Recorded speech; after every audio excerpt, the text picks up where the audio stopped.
Okay, so when you're doing your search to buy a property in Ireland, these are the things I think you should be reviewing whenever you're going to view a house, or when you viewed it, when you're at the stage of going around and viewing properties.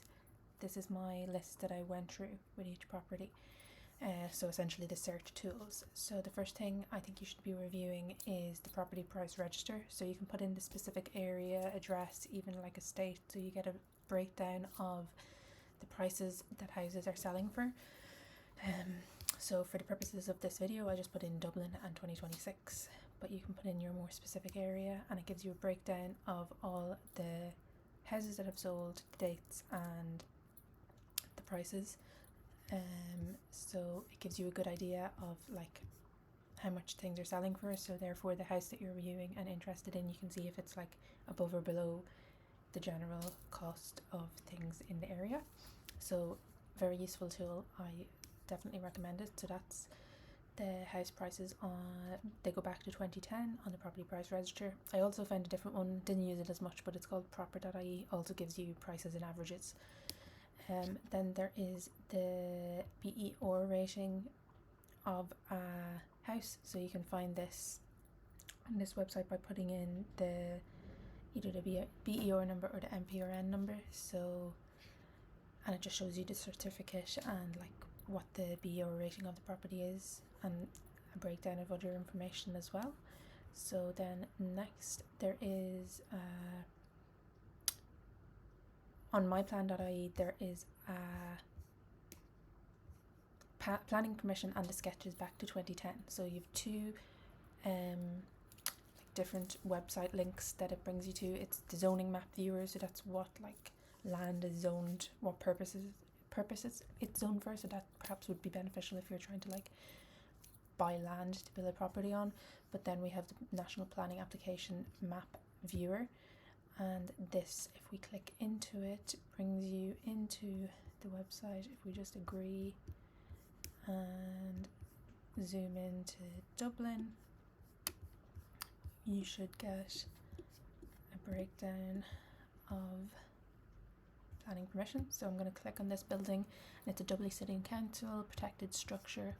So you can go, if I go into a more residential area, maybe like here, maybe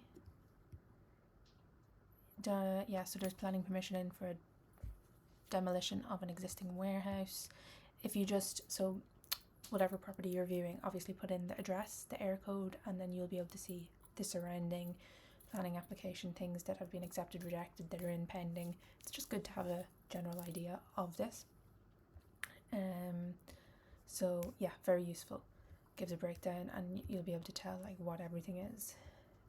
Permission for build to rent residential development at Long's Place, Dublin. So you get an idea of what could be happening in the general area of the place you're purchasing. Next we have leasehold or freehold. So if we go on to the Land Direct website, you just proceed as a guest, press accept, and then again we'll just go into Dublin for the purposes of this video. Is this the general area we were in last time? So if we go here and we click on these buildings here, it's going to load the plans and it's going to tell me that the one I clicked on is freehold. So all these ones must be freehold, which is personally what I wanted when I was buying. Then you click on these green ones over here, and these are leasehold. So that's the difference, and that's the main thing I was looking for on this. But also, so say this is the property that you're viewing and you're like way down the road, you're thinking you're getting it. I mean, I personally wanted to spend, I think it's like a £5. You can add this to your basket and you can download the folio.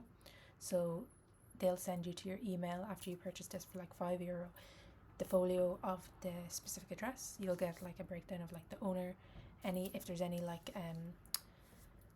rules on the land, what's the word, I can't remember, if there's any impositions on the land, like specific rules that's in place, you can review that.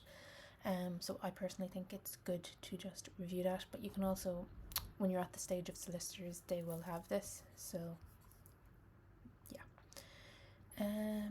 Now, so yeah, on this website, click on the thing and it will tell you if it's leasehold or freehold. Then next was, oh, where am I gone? Hi.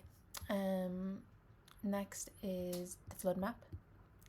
It's kind of, unfortunately, quite thematic, given that it's very rainy now. It's the start of February and last week there was awful floods.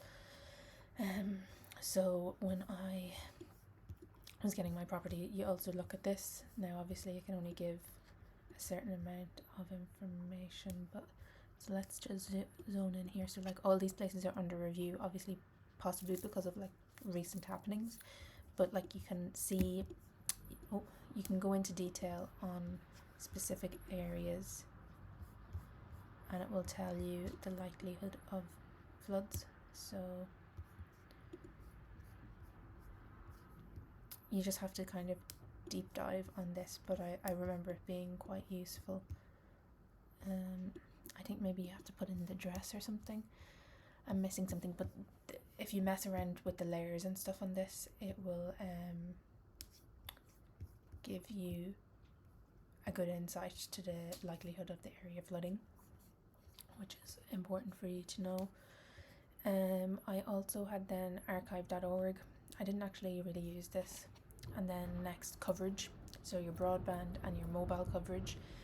You would want to be able to review this. So you can go on to Bonkers and that will give you, also beneficial for your gas, your electricity, your home insurance, life insurance. So like it kind of highlights a lot of stuff that you need when you're buying a property, but in this case I was just referring to broadband, but you'll want to be looking at all of this. But you can put in the air code and see if there is like fibre fast speed broadband available at that address, which is important nowadays. And then similarly you can go on to coveragemap.comreg. So this is the regulatory body for telecommunications. You put in your air code, put in like whatever provider you're with, and or you can click through all of the different providers, and it will tell you if you have good coverage in this specific area. So click on this random place in Meath and they have good 4G coverage and good 5G coverage. So just so you don't end up in like a black spot or something without having known in advance. That is that. And then I also had a breakdown. You can get information on the rent a room, but that is a lot of the key information that I like, the key websites that I'd review for each property when I was viewing them. Let me just make sure. So yeah, property, price, register, planning permission, leasehold or freehold, flood maps, coverage. Yeah, the folio with the land register. I really liked that. Also look up news reports of the area just to see. You can look up how much your local property tax will be. And yeah, similarly when you're doing this, I recommend keeping like a spreadsheet of all the properties you view, and you can also input this information, like if it's leasehold, the coverage, the prices that things are selling for, the previous prices that specific property sold for years before. It's all very useful information. So yeah, this, hopefully it was helpful. I'll put all the links and stuff down below so you can click on them, review them, keep them in a notebook or like a spreadsheet, something. So yeah, happy searching.